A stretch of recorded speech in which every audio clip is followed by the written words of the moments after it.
As Stefan from Saturday Night Live would say, this case has everything. Let me tell you about it.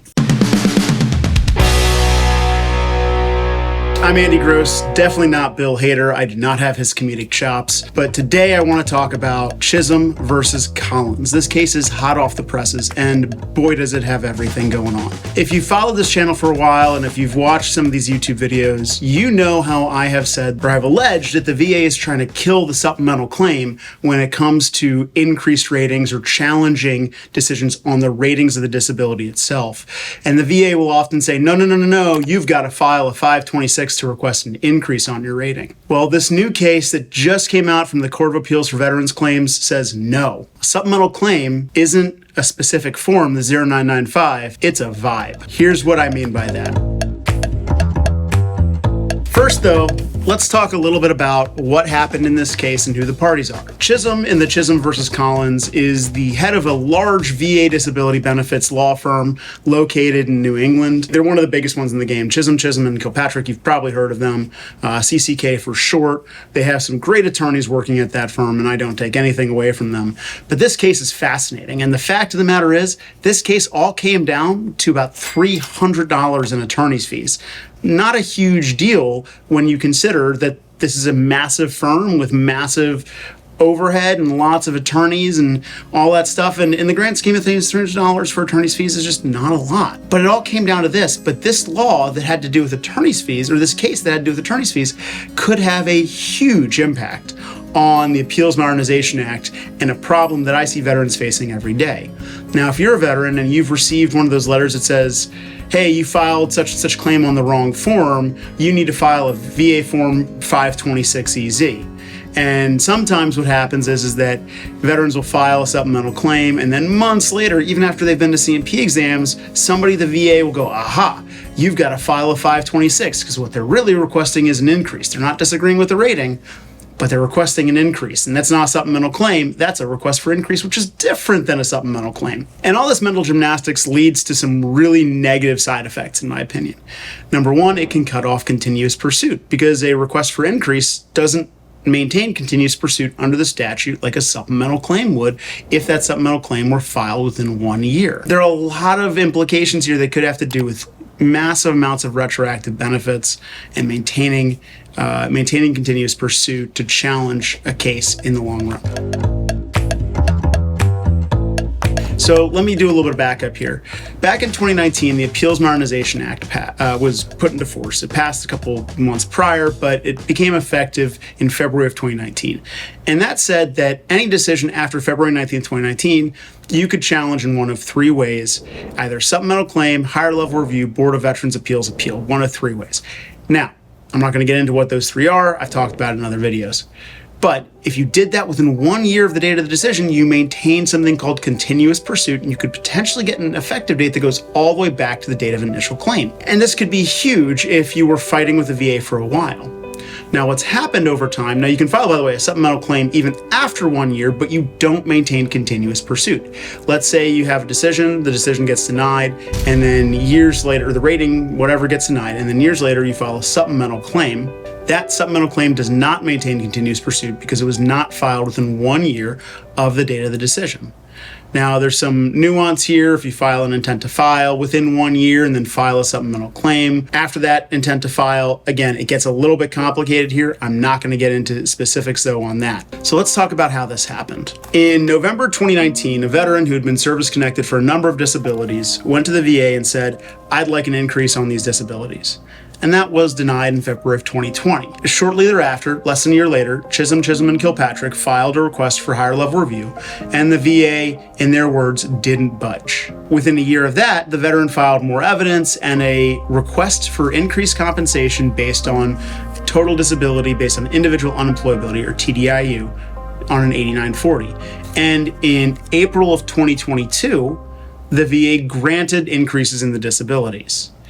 And what the VA did, though, is said, hey, wait a second, we're not going to give you any attorney's fees on this, because if you remember, that accredited attorneys are not allowed to charge fees on requests for increases, only supplemental claims, higher level review, and appeals to the Board of Veterans Appeal.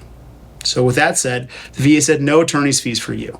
Now, there were other attorney's fees, And this is where things get really wild. Like I said, this case has everything. The judges actually said this file had all sorts of wrong going on with it.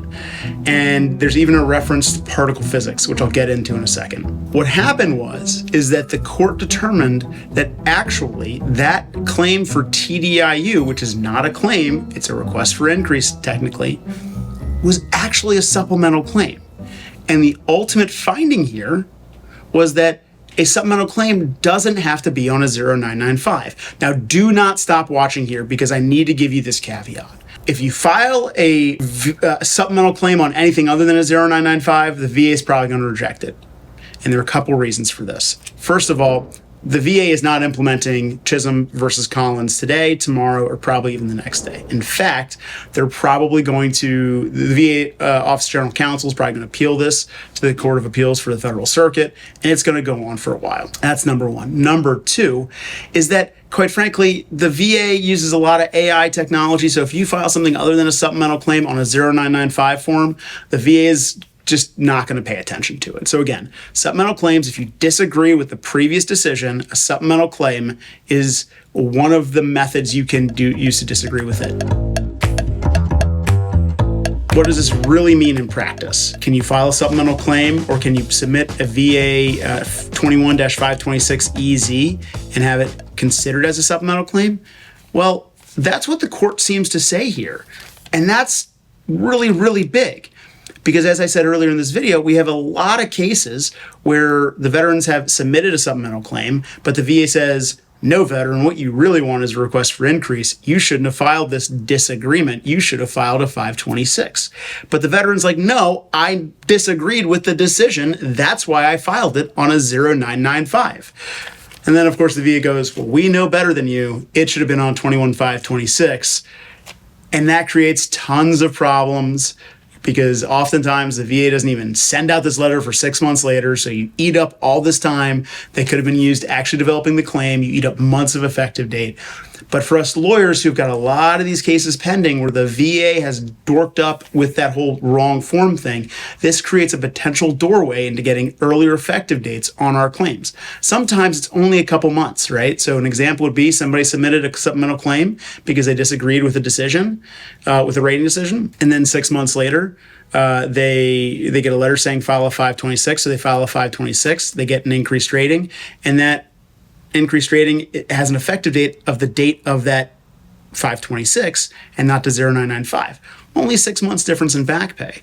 But if that supplemental claim occurred in the context of continuous pursuit of previously underrated decisions, well, all of a sudden, you could be unlocking tons and tons of back pay. Again, this gets super complicated. It all depends on the history of the file, which is why, again, I'm going to say this, you should only be working with accredited representatives who have reviewed your entire claims file to understand the full history of what has gone on, all the claims, all the intents to file, all the decisions, and so on, because this stuff gets really complicated. But for us lawyers, and I know that the majority of the people watching this are not lawyers, this decision in Chisholm versus Collins is huge because it now pushes back on the VA saying, no, you filed the wrong form, which has broken off continuous pursuit. Personally, I've got a case at the board right now where the veteran has continuously pursued back to 2017. The VA only gave him 2022 as an effective date.